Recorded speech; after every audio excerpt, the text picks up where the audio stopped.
So now to introduce the man you have come to hear, Sandor Katz is a fermentation revivalist, a self-taught experimentalist whose explorations in fermentation developed out of his overlapping interest in cooking, nutrition, and gardening. He is the author of 4 previous books: Wild Fermentation, The Revolution Will Not Be Microwaved, The Art of Fermentation, which was a New York Times bestseller and won a James Beard Award, and Fermentation as Metaphor, which was released just last year. The hundreds of fermentation workshops he has taught all around the world have helped to catalyze a broad revival of the fermentation arts. And the New York Times has called Sandor one of the unlikely rock stars of the American food scene. So with that, I will turn it over to Sandor. Thanks everyone for being here. All right, thank you so much, Michael. And thank you so much to Boulder Bookstore, Moon Palace Books, Next Chapter Booksellers, Prairie Lights, and Seminary Co-op for making this happen. I wish I could be there in person, but those things are difficult these days. Let me first talk a little bit about this book and how this book came to be.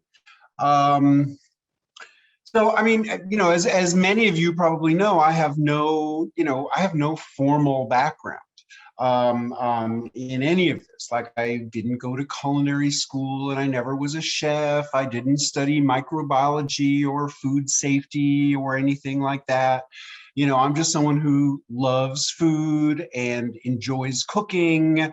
And, like most of you and virtually every human being on planet Earth, I grew up with certain fermented foods. And, the food that as a kid, I didn't know was fermented. I wasn't thinking about that, but I loved pickles. And, these are the kinds of pickles I grew up eating. There's no vinegar in this. This is in New York, they're called sour pickles. That's where I grew up.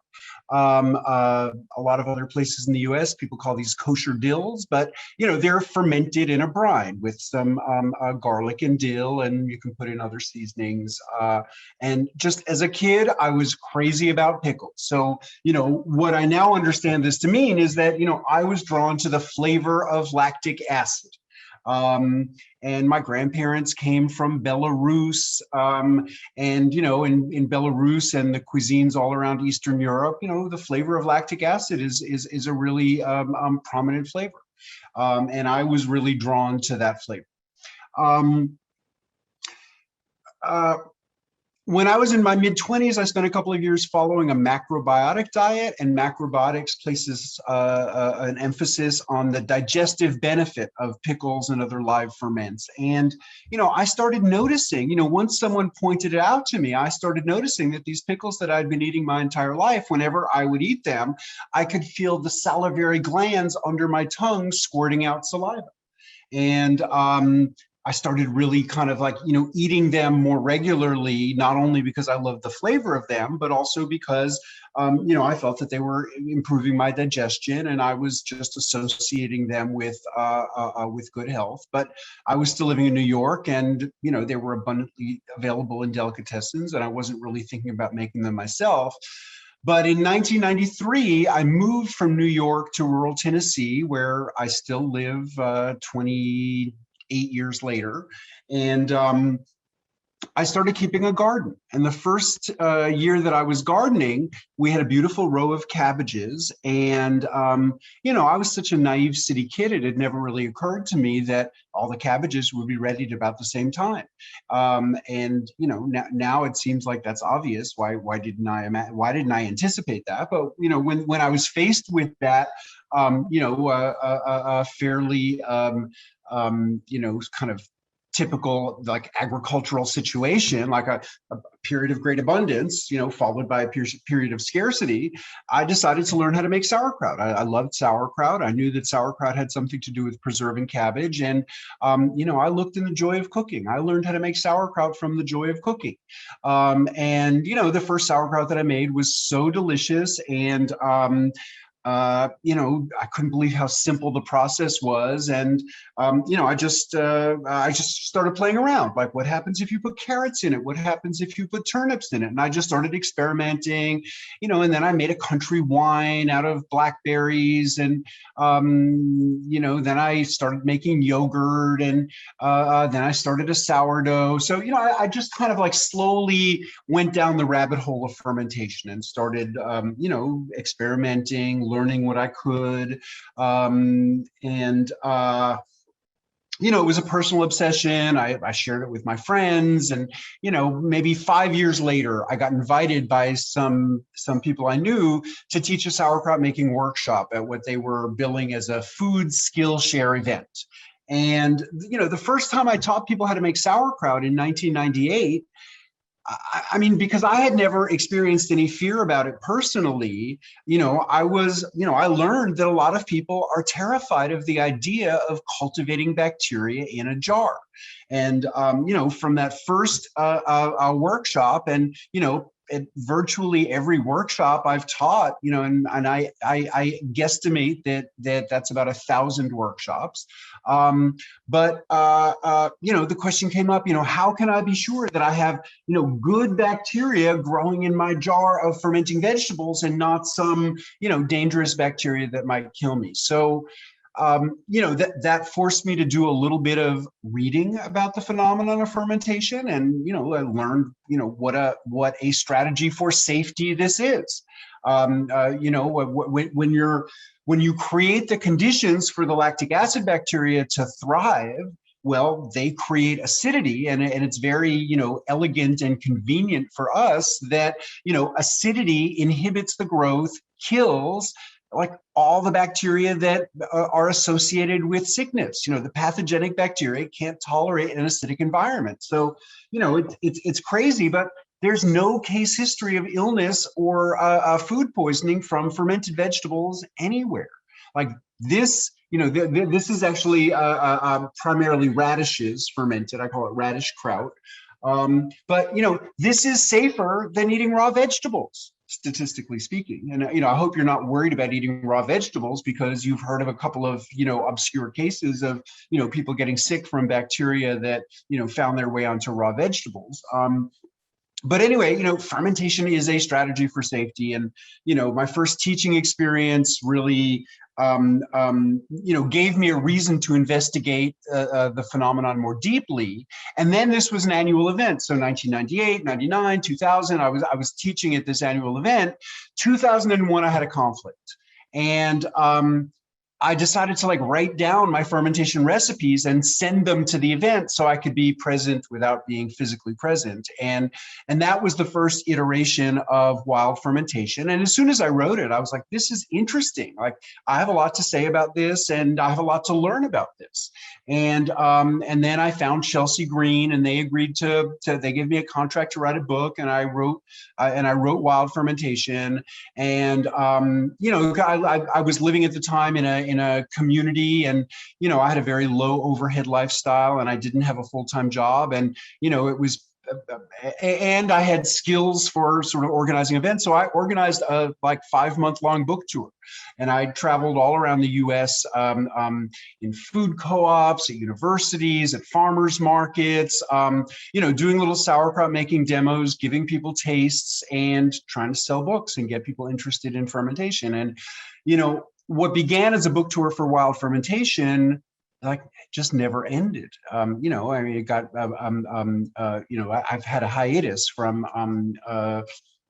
the pandemic, but really from 2003 until 2020, I just have been an itinerant teacher of fermentation. I call myself a fermentation revivalist. And as my book became more widely known, I started getting invited to further places. And at this point, I've taught in I believe 24 countries. And when I go somewhere to teach, I'm not just teaching. I'm eating, I'm drinking, and I'm learning. And a lot of the hosts that I've had in different parts of the world have taken me on amazing adventures to, visit indigenous communities where they're practicing some traditional ferments, or, bring me to producers. All along I've been learning and taking photos and taking notes, and I come home and I play around and I try to, replicate things that I've eaten, and I've really expanded my repertoire. And for some years now, I've had the idea that I should write a book about all these different fermented foods that I've been learning about. But also my life was very full. I was like traveling a lot. I was like teaching all over the place. And when COVID started, and a lot of the world shut down, I actually was in Australia teaching. And the last week of workshops that were scheduled in Australia, one by one, they got canceled. And I came home, and I had all these plans for 2020. I was gonna teach in Peru. I was gonna teach in Iceland. I was gonna go to Taiwan. I was gonna teach in Yukon. Suddenly I had time at home. All my plans, like almost everybody else, got canceled. And so, finally I had time to write about the foods I've been learning about in my travels. And that's really how, that's how this book came to be. It's really focused on foods and beverages.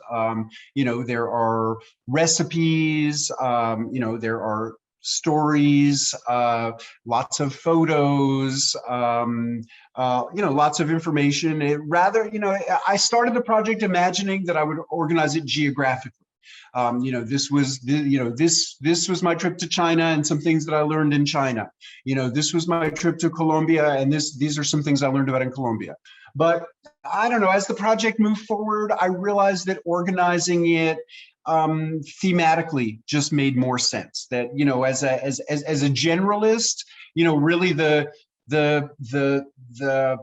most important thing I have to offer people is like connecting the dots. I'm definitely not an expert in the ferments of China or of Colombia or of anywhere else, but I have a very broad general knowledge. And so, ultimately, I decided to organize it thematically by type of ferment. And, I have a rate in front of me, a couple of different ferments that I have to show and tell. If we were in person, I would be able to, we'd be able to taste things, but such is not the case.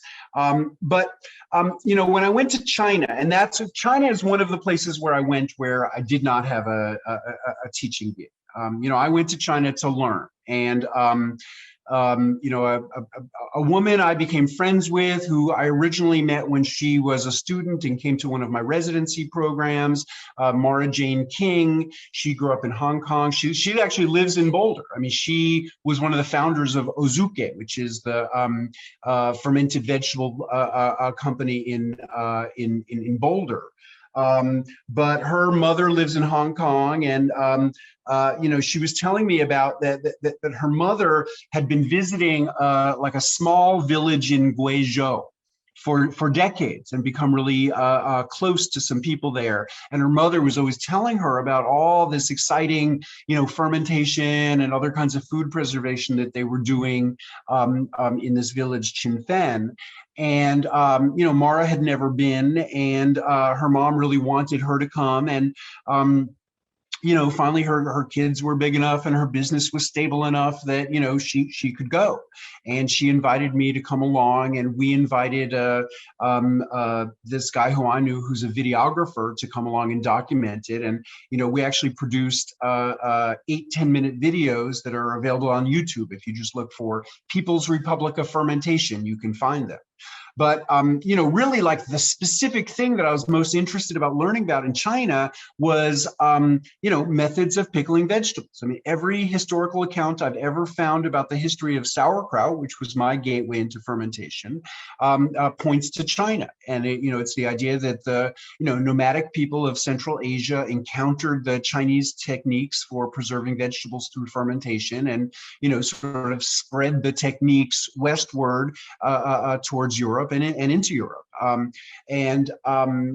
really was able to find barely any information in English language sources about Chinese vegetable fermentation techniques. So, that was the thing that I was most specifically interested in learning about. And of course, I learned about many other things. I share in the book, methods for making alcohol from rice, and for, preserving fish and pork in rice. And, but I also learned a number of ways of preserving vegetables. And one thing that I'm really, really loving is a technique with a perpetual brine. So this is a jar that has this brine that, I haven't had mine going for years. I mean, this is one that I just started at the end of this summer. But the woman who taught me how to do this had one that was going for years. It's a brine with some salt and a specific kind of sugar, maltose, and then spices. And really what I learned, visiting a handful of households in China is, like, everybody's got a different spice combination. It's a very, that's where, the specificity of specific of people's family recipes comes out. I do mine with black cardamom seeds and Szechuan peppercorns and ginger, and this batch has star anise in it, and I put a little bit of licorice root in it, and then I just keep on putting vegetables in. The first batch might take 2 weeks, but then as the brine matures, the pickles go faster. The veggies that are in here have probably been in here for about a week now. Here's a chunk of black Spanish radish. Here's a big chunk of just cabbage. So, you really can put, virtually any kind of vegetable in. And then, over time, because with the vegetables, some salt migrates out, you have to, replenish the salt. Over time, the seasonings will be diluted. So you might want to add more seasonings, but, it's a kind of thing that can really keep going for a long time. Okay, someone likes that I'm using my hands. Well, I'm in my kitchen. This is not a commercial venture. I use my hands all the time. I wash my hands a lot, but I also, let them come into contact with the food. This is a miju. This is a rice alcohol. So this is just like sticky rice, what are called Chinese yeast balls, that are very abundantly available in Asian markets. I buy mine in a Thai market in Murfreesboro, a small city near where I live, but you can also find them on the internet, and some water.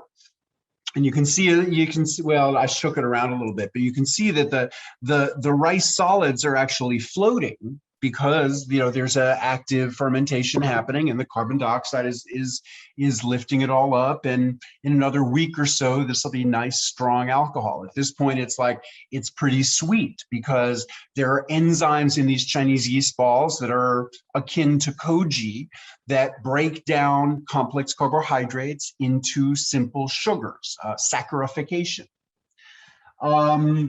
If you make rice alcohol, whether it's in the Japanese tradition like sake, or whether it's in the Chinese tradition, you end up with a solid residue. In the Japanese tradition, the residue, disintegrated rice solids, along with yeast and bacteria. In Japanese, they're called kasu. Well, I have a recipe for a beautiful pickle that I learned how to make from my friends in Berkeley, California, at the Cultured Pickle Shop, that are called kasuzuke. And so I basically make a medium of kasu, the residue of the alcohol, of the rice alcohol making, and I mix salt and sugar with that. And then these are purple daikon radishes that I buried in them last November. These are like, you know, almost 11 months old now. And so, you know, it's like this has such a like deep flavor. It's almost got a flavor that's caramelized like soy sauce. And by the way, you know, the action of microorganisms can cause caramelization. Caramelization does not just result from heat. It also can result from, you know, microbial and enzymatic transformations. So, you know, if you age things for a long time, you know, they can develop, you know, it's called the Maillard reaction, but, you know, they can develop these qualities of caramelization. And this still has just a beautiful, firm texture. And you know, I really love these kinds of pickles. I'm gonna tell a little story about my yogurt starter. So I make yogurt pretty regularly. I mean, that means like every 6 weeks or something like that. You know, I'll usually make a gallon of yogurt. Instead of doing it in one big jar, I do it in pint jars, and you know, it just stays fresher longer if, you know, the jars are fresh and there's not a lot of, you know, oxygen. You know, once you have a jar that's, you know, 3/4 empty, there's a lot of oxygen in there, and you begin to get sort of a yeasty flavor in the yogurt. And I always bury one jar in the back of the fridge, and I sort of mummify it with masking tape, and I write "starter, do not eat," you know, because I live with a couple people and I encourage them to eat whatever they want, except I try to tell them what I don't want them to eat. And I've done this yogurt for about 10 years. And this yogurt has a very interesting story, which is that in Wild Fermentation, I wrote about the yogurt starter at this old-time Knish restaurant in New York City on Houston Street called Yonah Schimmel's. And you know, it was reputed to have this yogurt starter that the, you know, founder of the business, a man named Yonah Schimmel, who came to New York from Romania around the 1860s, you know, that his family had brought with them from Romania, and then he just used this starter to make yogurt for the restaurant. And then, you know, through changes of management, they just kept on using the same starter for, you know, 150 years. So anyway, I wrote about this. I had tried the yogurt, but for some reason I just had never taken some to use as a starter. But this woman who I met and got to know, who read Wild Fermentation, she's actually a Norwegian woman who at the time was living in the UK. But she was visiting New York, and she found her way to Yonah Schimmel's, bought some yogurt, and then managed to bring some back to Europe with her. And she organized a workshop that we taught together about 10 years ago in the UK. And she had that yogurt starter. And I decided to try this technique that I had read about in a like immigrant's memoir, which was like, rather than, you know, if you're on a ship and you don't know when you're going to arrive and you don't know where you're going to be and there's no refrigeration, you know, a jar of yogurt, you know, it's stable relative to milk, but it's only so stable. But I had read of this idea of taking a piece of cloth and spreading some yogurt on that and letting that dry. And then you can fold it, pack it up. You know, the bacteria are dormant. And so I did that. And, you know, I had this crusty piece of cloth, you know, in with my luggage. And, you know, when I got home, I had actually got buried under some papers. I forgot about it for months. And then I was cleaning up my desk, and I found this crusty piece of cloth, and, you know, I used it. I warmed up some milk, and I put it in it, and I incubated it and kept it warm. And I got a cup of nice thick yogurt, and I've used this as a starter ever since. And you know, one of the big conundrums for me in the early period of my fermentation practice is, you know, I'd go to the store, I'd buy some commercial yogurt, you know, plain whole milk yogurt, you know, I'd make a batch of yogurt from it. The first generation was always great. And then I'd try to make yogurt from that. And then the second generation was always like, not as good as the first. It was always like thinner. It never like had that solid, quality of that I really appreciate in yogurt, where it pretty much is a solid rather than a liquid. And then over the years, I talked to various microbiologists that I met about it. And, what I finally pieced together is that, we could call something like this an heirloom yogurt culture. So, this basically, who knows how long ago, people started using this, but it's been passed down through the generations. And, we could think of this as an evolved community. Lots of bacteria that have somehow formed a community that humans have sustained by feeding it warm milk. And then the community develops a structure that enables it to protect itself. And, part of protecting itself means protecting itself from random bacterial exposure.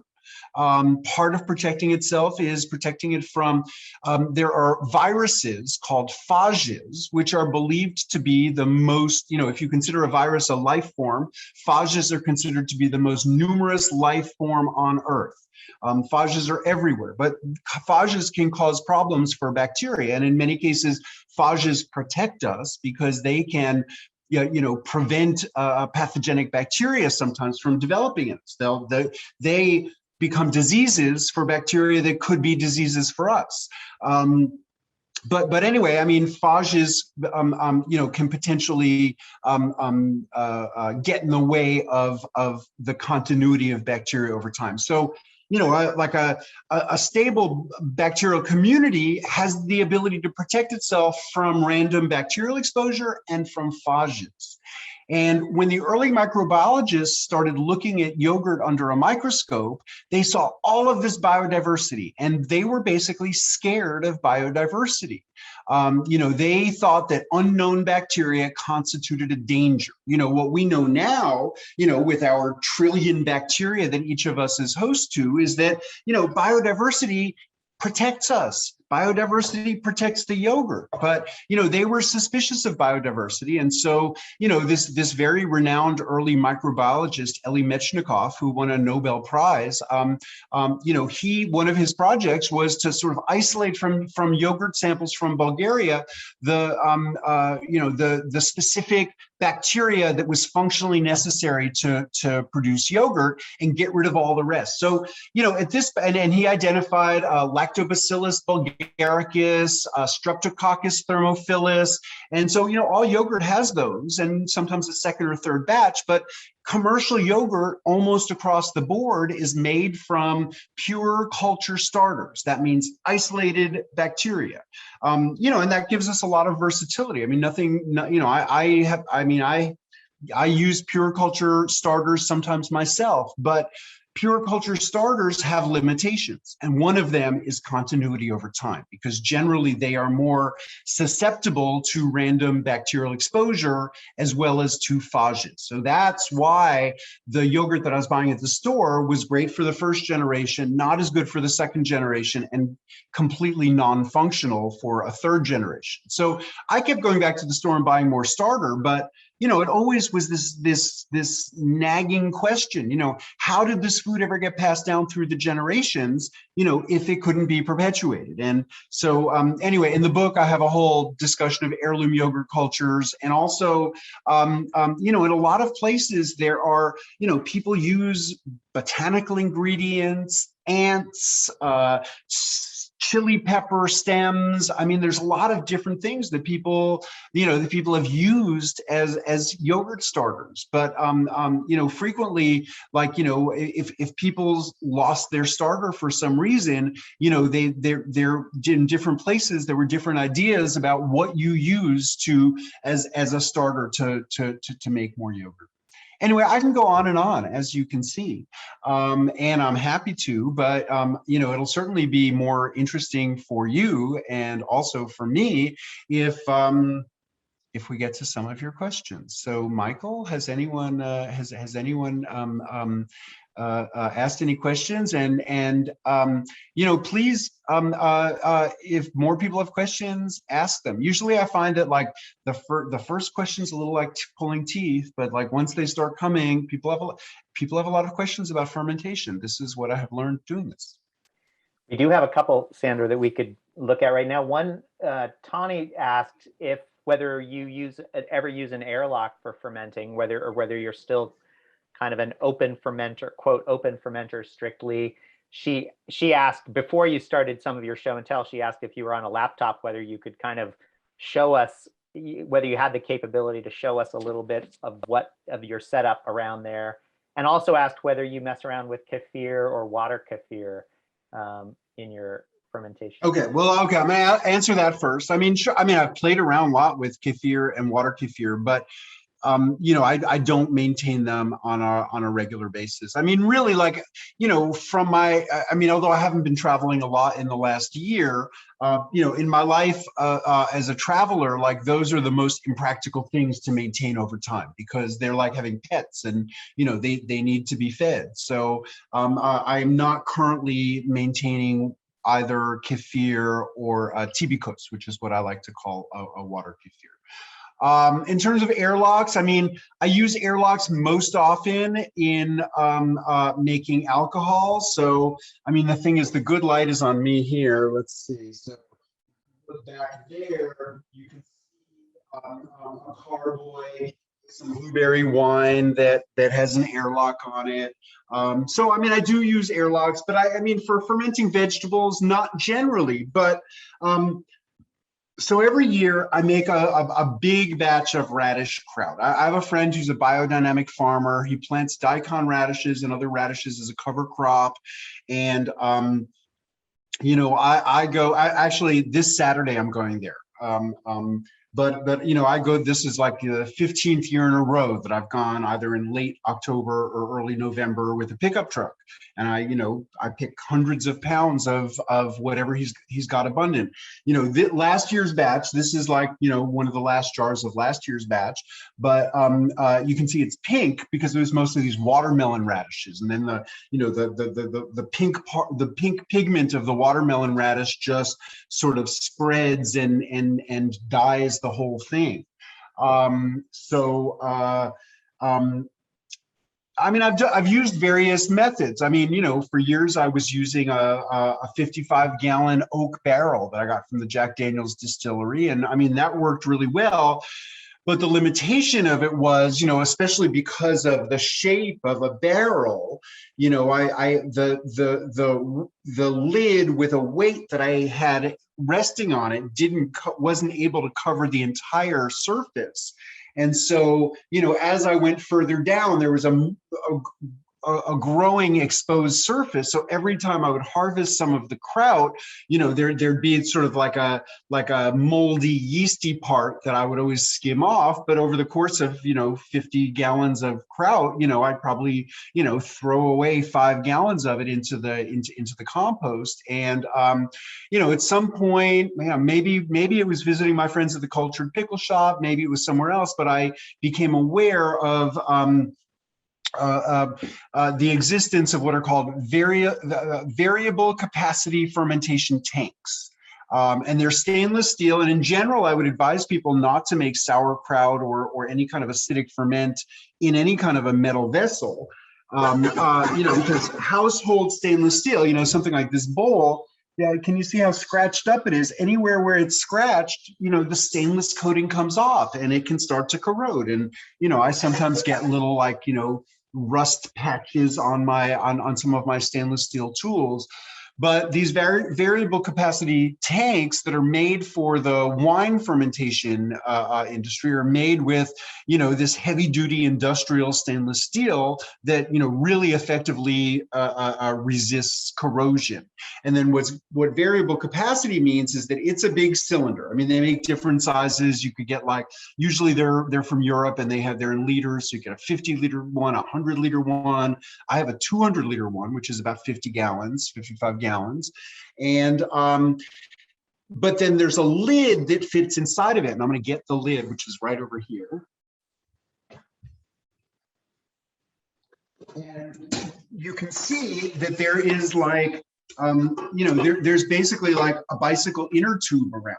So this goes inside the cylinder, and then it goes down as far as the surface of whatever your fermenting is, and then you pump up the little inner tube, and it just locks it in that place. So you sort of displace all the oxygen, and then it has a little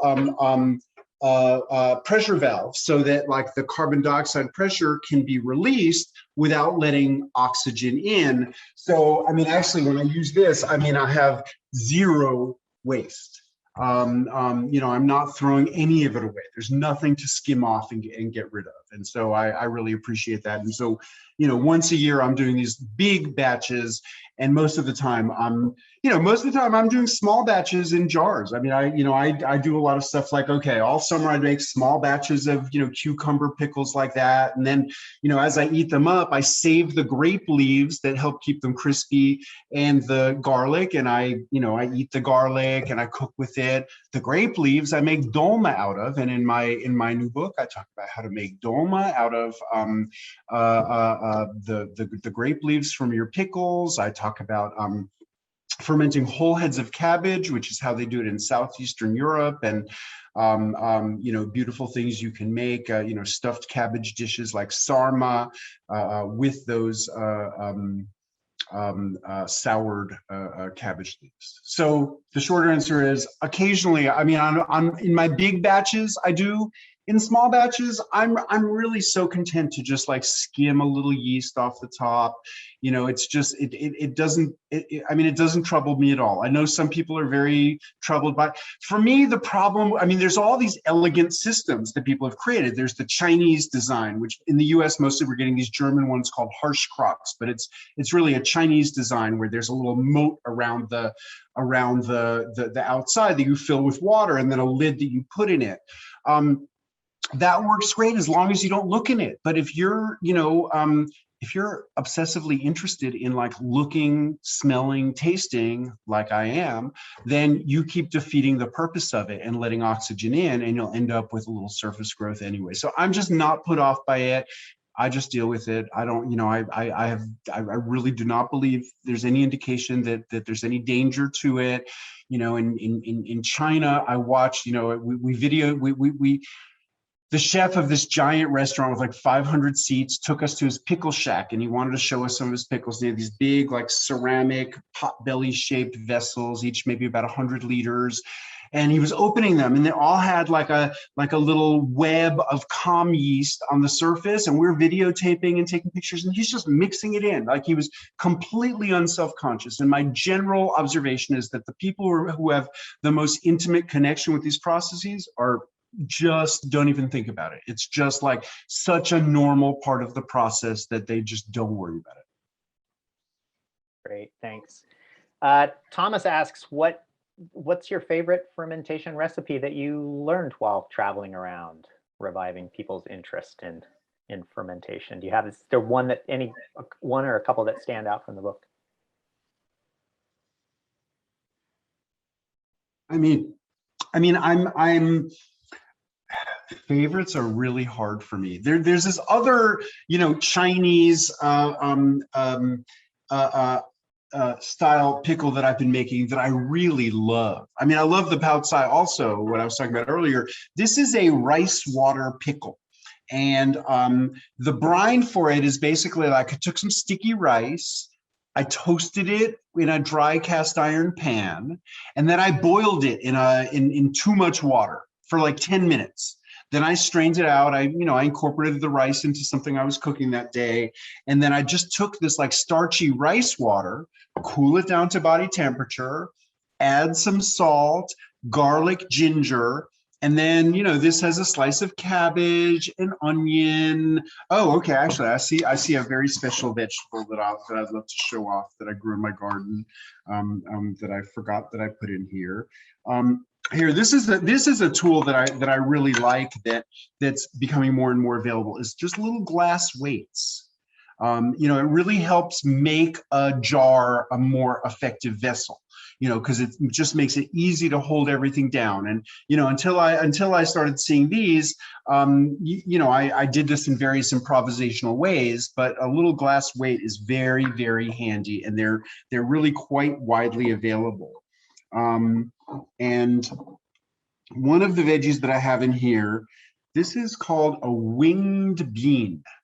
And you can see that it has these little sort of phalanges. There's like sort of 4 little wings that grow out the edge. And, the flavor of it is not different from any other, green bean, but it's just got such a striking and gorgeous look that I love. And I use these a lot in stir fries, where I cut them cross sectionally. And so each cross section has the 4 wings. But this is a really delicious pickle that I've been very much enjoying. One of the favorite things that I included in the book, sometimes I learn about a food that isn't presented to me as a fermented food, and then I experiment with fermenting it and learn that it's even better. So, like a question that I have that I've received many times, because, so many people, especially, people in the West, in the vegetarian subcultures in the West, know about these like Asian fermented beans, tempeh, miso, natto. So, across Asia, there's like a lot of activity fermenting beans. A little bit less well known, but I've been very curious about them and learned quite a bit about them, are West African traditions of fermenting beans. Condiments, dawa dawa, sumbala, there's a lot of different names for them, and I have a section in the book writing about them.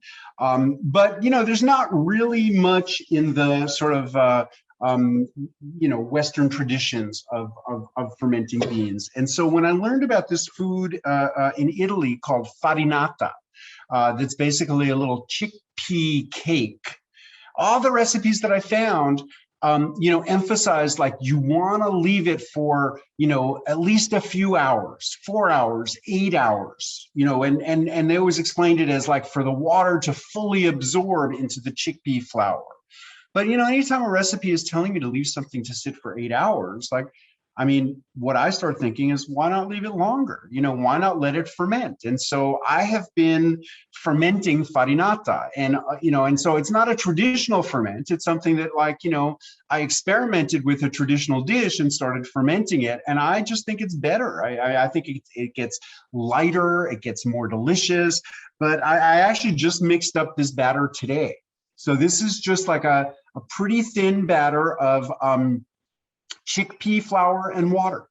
And, I'll usually let it go for 3 days until it's nice and frothy. And then I'll put a cast iron pan, in my oven at the highest setting, get it really hot. I'll put a generous amount of olive oil in there. I'll mix some salt into the batter, gently pour the batter, really so it just sort of like rests on the olive oil. And then, I'll cook it in the hot oven for about 10 minutes, and then I'll move it down to the broiler section under the oven and just let the top brown for a couple of minutes. And I have just been loving eating that and sharing it with people. It's just it's so light and fluffy, like a souffle. And it's really just, chickpea, water, salt, and then, with olive oil under it. So, what about black, volume-wise, how much of my daily, okay, this is a good question. Volume-wise, about how much of my daily diet is fermented stuff? I certainly eat fermented foods every day, as I believe most people on planet Earth do. If you think about, bread, cheese, vinegar, cured meats, just coffee, chocolate, just an incredible range of the foods that people eat every day are fermented. But there's this guy who wrote this book that I actually haven't even read it, because it's a little bit too gimmicky for me. It's called Fermented Man, and he was like, okay, fermented foods are good, then only fermented foods are better. And he just only ate fermented foods for a year and wrote about it. And I don't know, I mean, I like fresh foods, you know, like I love vegetables. I love eating raw tomatoes. I love salads. I love raw fruit. I love cooking. I love all kinds of cooked foods. I mean, I just like having a varied diet. And, you know, to me, like the fermented foods that I love the most are foods with very strong flavors. And I tend to not eat huge portions of them. You know, they are accents in my diet. You know, they're not the main substance of my diet. So, I mean, I actually don't think that an especially high proportion of my diet is fermented foods, although I'm very devoted to them. Actually, one of the like fermentation scholars of the 1960s, Jeffrey Campbell Platt, you know, he wrote a few academic books about fermentation, but, you know, he estimates that 1/3 of all food that human beings put into our mouths is fermented before we eat it. I mean, fermentation is just, it's so pervasive. But, you know, I certainly don't eat only or mostly fermented foods. I mean, I eat all kinds of foods. I love food. That's how I got interested in this. And you know, I love many foods, even that are not fermented. Great. Sandor, let me feed you a couple from the question and answer section. There's a few more specific questions. One, Megan is asking, for sourdough, do you have a favorite flour that you use for sourdough ferments? Well, I mean, you know, in recent years, I've been making my own flour. I got a really wonderful small electric grain grinder. You know,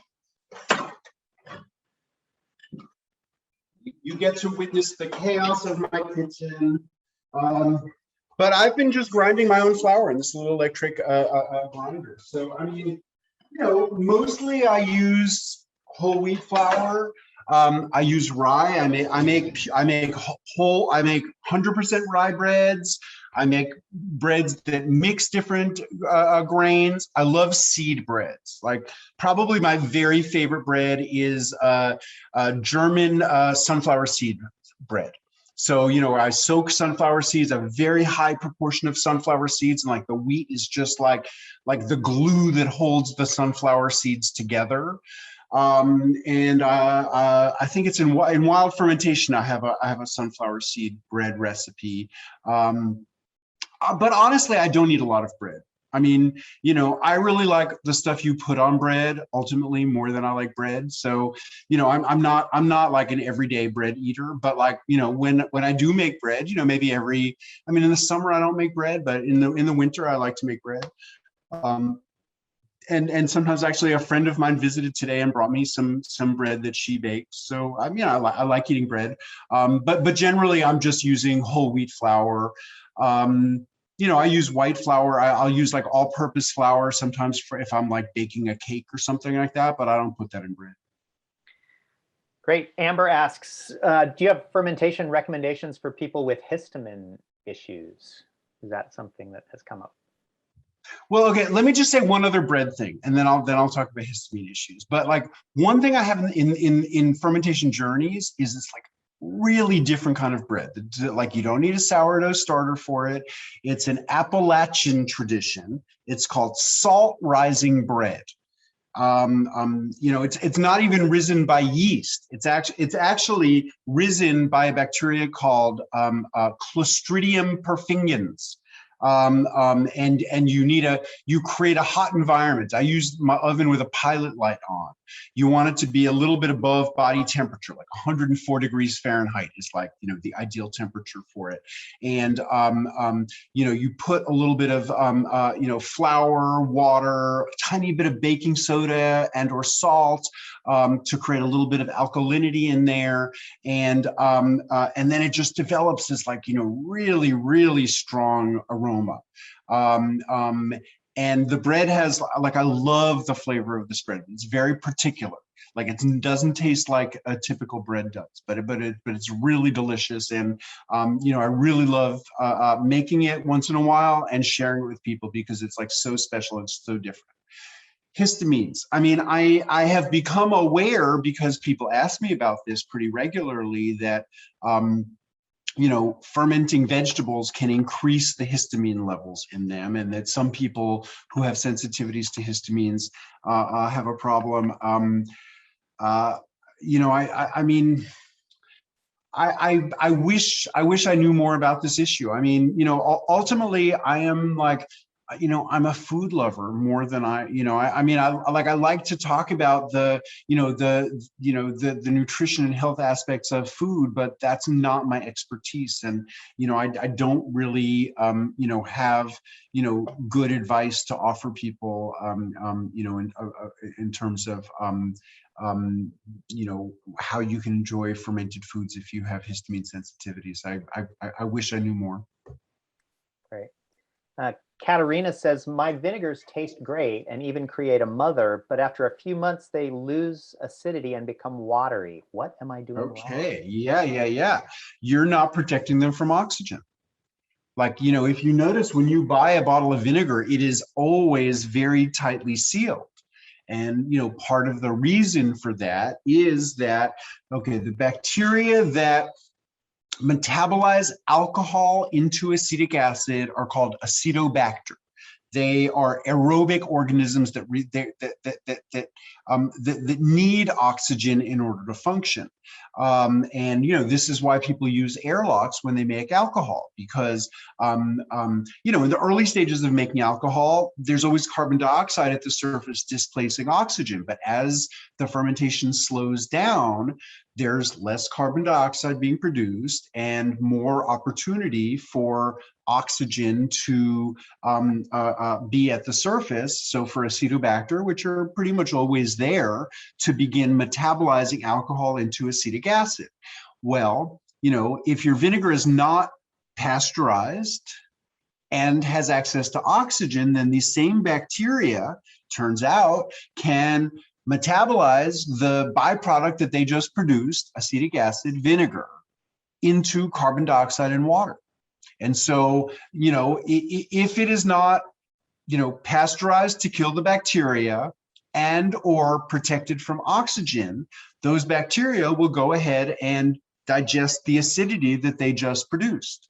So, if you want to enjoy raw vinegar, you just need to really protect it from oxygen. So what I would say is that, let's say you make a quart of vinegar, instead of putting it in a big jar, find a bunch of tiny little jars, like hot sauce jars or something, and just make more smaller jars so that you just have a smaller amount at a time that you're using, and it's not sitting around for long periods of time being exposed to oxygen. Or alternatively, heat it up and pasteurize it. Great. An anonymous attendee asks whether it is safe to ferment in food grade plastic. Yeah, sure. I mean, these Kasuzuki I was showing you, I'm a little embarrassed about it, so I was trying to keep it off camera. But I mean, I definitely situationally I ferment in plastic. I mean, I feel like I would almost always rather ferment in glass or ceramic. But we're eating all this food in plastic. I mean, the plastic compounds that I've read the most about and I'm most concerned about are phthalates, which are in soft plastics, and generally the plastics that I've fermented in are hard plastics. And also the phthalates are oil soluble rather than acid soluble. But I mean, I don't want to pretend that phthalates are the only plastic compounds that would be of concern for human health. So, I think in general, plastic would not be my first choice for most ferments, but for certain kinds of things at certain kinds of scales, it's what's accessible, it's what's practical. Okay, I mean, I told you about my 200-liter stainless steel vat. Well, that cost me $500. You could ferment the same amount of material in a plastic barrel that you could, probably buy for, $20. So I don't know. I mean, most of the commercial manufacturers that I've visited, are working in plastic. I mean, not all of them, but that's one of the things that makes, one jar of kraut more expensive, is because people are using more expensive equipment and have to recoup that cost. So, there are trade-offs. And I mean, I certainly am not the last word in plastic safety. It's something that I've investigated a little bit and have an interest in, but I'm not a purist. I eat food in restaurants. If you don't want to eat any food in plastics, like, you can never eat in a restaurant, because, everything goes through plastic. Thank you. We're nearing the top of the hour here, but there are just a few more questions. So I'm so happy to stick around for a little while longer and answer questions. Great. Chris asks whether there are any vegetables or anything else that you do not recommend fermenting. And as the second part of his question, anything you haven't fermented yet that you really want to try?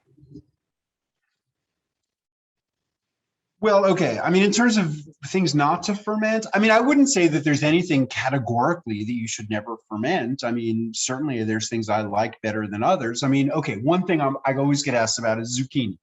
Like, if you have hundreds of pounds of zucchini coming out of your garden, can you preserve it through fermentation and, eat it all winter? And like, yes, you can ferment it, but watery, hot weather vegetables, cucumbers, zucchini, they'll get soft really fast, because you're fermenting them in a warm environment, unless you have like a really good root cellar that you could put them in. And they have there are enzymes in vegetables that break down the pectins. Pectins are what make vegetables firm and crispy, and there are enzymes in the vegetables that break down the pectins, and those watery summer vegetables just have a higher proportion of these pectinase enzymes that break down the pectins. So that's why it's easy to get mushy cucumber pickles. So, I mean, that's why I'm doing small batches, and I ferment them for a very short time, and then I store them in the refrigerator. If I tried to make like a 55-gallon, vessel full of cucumbers, I would just have like mush, which, by the way, is not dangerous to eat, but I just find it unappealing. So, zucchini, I mean, I've had excellent fermented zucchini, but it tends to be like short-term ferment. At least if you want to maintain some crispiness. Another example would be kale. Like, kale and any other really dark green vegetable has a high proportion of chlorophyll, and when it ferments, it has a strong flavor. And for me, pure kale fermented is just a little bit too strong for me to enjoy. Like, I could enjoy like a small spoonful, but it's too strong for me to eat a larger portion of. On the other hand, if there's like a relatively small proportion of kale, as an accent to cabbage, I think it's lovely. So, sometimes it's like the context is the vegetable the whole thing, or is the vegetable, like a minor element? And that said, I can tell you that I have talked to people who told me that their favorite vegetable to ferment is kale, and they make sauerkraut of kale. So, don't assume that just because, me or someone else tells you they didn't like it, that that it's bad to eat. You might love it. I mean, this is one of the things that I've learned, trying all these foods and talking to all these people about fermented foods, is like, sometimes, one person's greatest delicacy can be somebody else's greatest nightmare. So, we don't all have the same taste. And I also like to challenge myself to try things that, aren't, immediately appealing to me. And actually, like, natto would be an example of something that I didn't like the first time I tried it, and I love it. I crave it now. And one thing I write about in the book is the idea of dehydrating natto. And then, what I do is dehydrate natto, and then I make little spice mixes with, natto, sesame seeds. I do one with coriander that I love, and add a little bit of salt to it. I do one with caraway. I do one with chili peppers and Sichuan peppercorns. But natto is just like such a beautiful, like, it just adds this like flavor complexity to everything, and I really love it at this point. In terms of something that I've never fermented that I'd love to, well, I live hundreds of miles from the sea.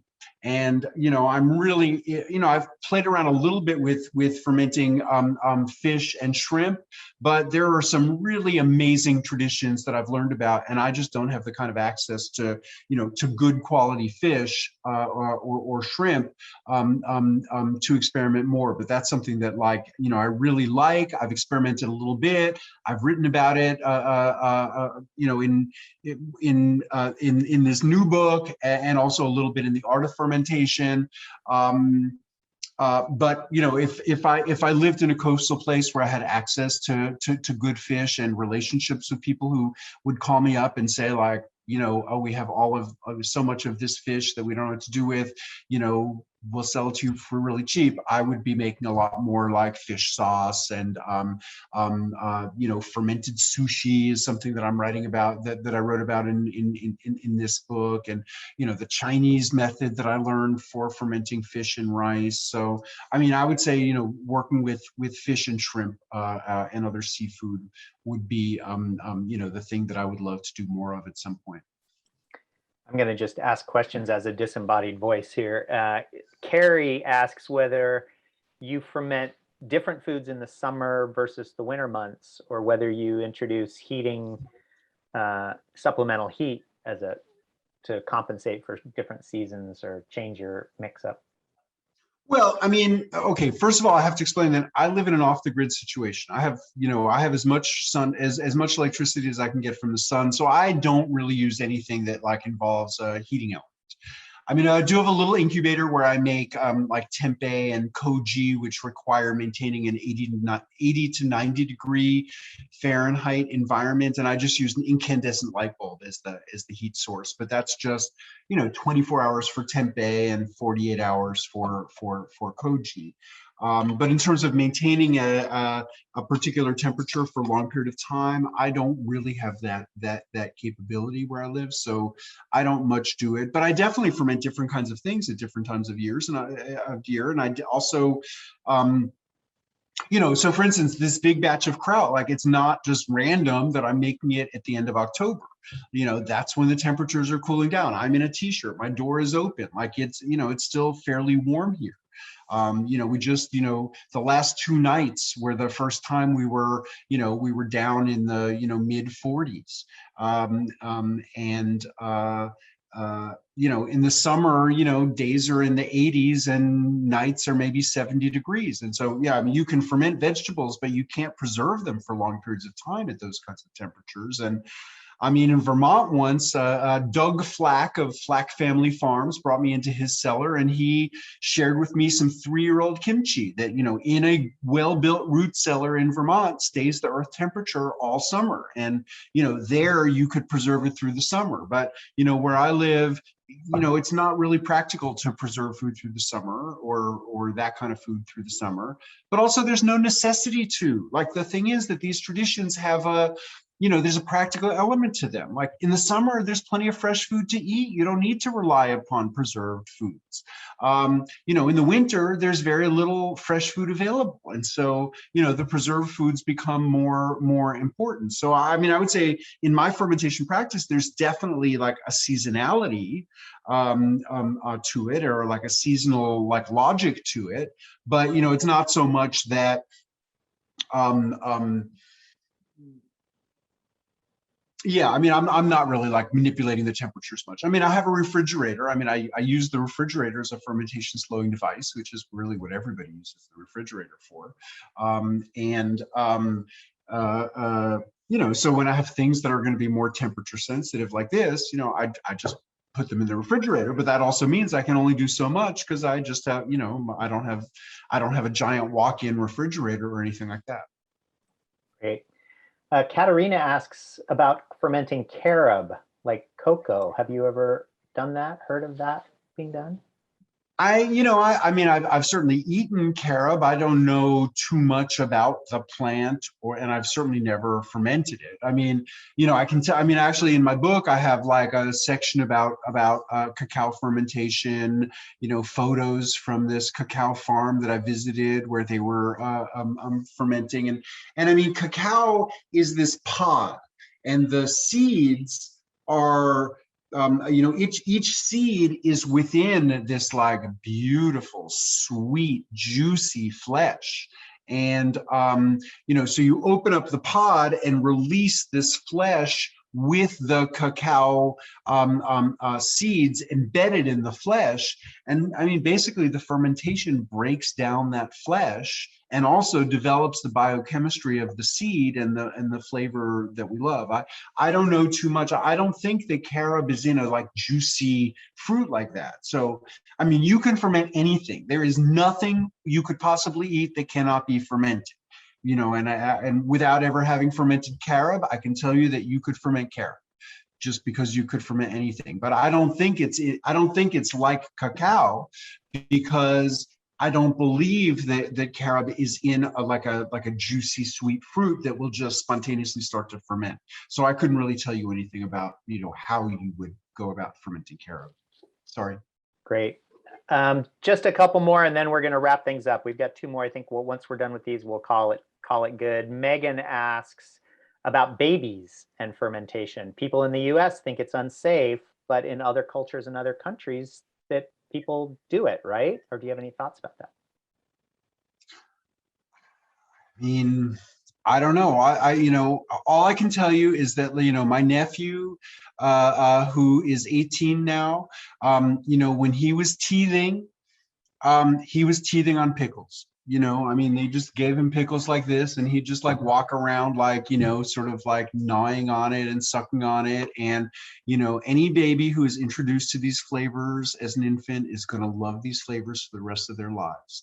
I don't really know about the taboo. I mean, I know, honey, you wouldn't want to necessarily give an infant honey, but I mean, I think as kids get to the age of introducing salt, I mean, actually, no, I mean, I'm gonna be more emphatic about this, because there's actually quite a literature about fermented cereal gruels. I mean, so porridges and gruels pretty much are, the universal weaning food. All around the world, that's the first food that, babies historically have been introduced to. And there's a lot of evidence. I mean, the United Nations Food and Agriculture Organization actually has produced quite a bit of documentation of, how much healthier infants are if they're fed fermented porridges and gruels rather than unfermented ones. And, whether it's the acids or the fermentation byproducts or the bacteria themselves, I couldn't tell you, but, the UN has all this documentation of like, babies, like improved survival rates, just improved health statistics in general on babies who were fed fermenting gruels in weaning than non-fermented gruels. So, I actually have not encountered people talking about a taboo on feeding fermented foods to kids, but or to babies, but I mean, my experience really tells me otherwise. Maybe, and that doesn't mean that you could feed them anything fermented. I mean, there's a lot of diversity. I mean, I wouldn't feed a baby beer or wine. But then, I had a home circumcision ceremony, a bris, and that's what they do is they put wine on the moil's finger and like feed it to the little infant to soften the whole experience. So.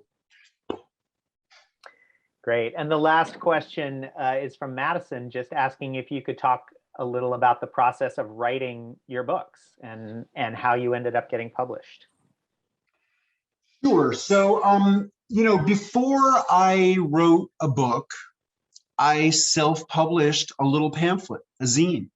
And it was, I called it Wild Fermentation, but instead of the subtitle, we ended up with Chelsea Green. I called it Wild Fermentation, a Do-It-Yourself Guide to Cultural Manipulation. It had no graphic images. It was just type.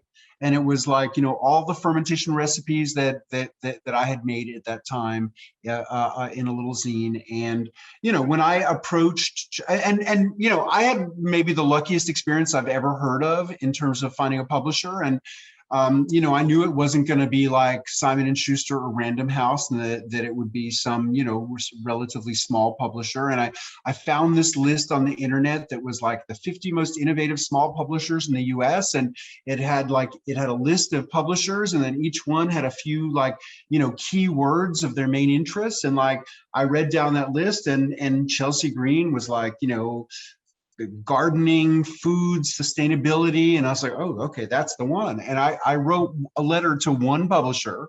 I included a copy of the zine that I had already written. I really believe that it's because I had, you know, already written something about it, and they could see how I wrote and, you know, see my passion about the topic, that, you know, 2 weeks later, you know, I had a contract to turn that into a book. You know, in terms of my process of writing, you know, slow and steady wins the race. You know, I'm not somebody who, like, you know, can, like, you know, sit down for like 12 hours a day and write. You know, but I try to, like, you know, just make sure that I devote a couple of hours a day. You know, the easiest time for me usually is just first thing in the morning, especially in my earlier works.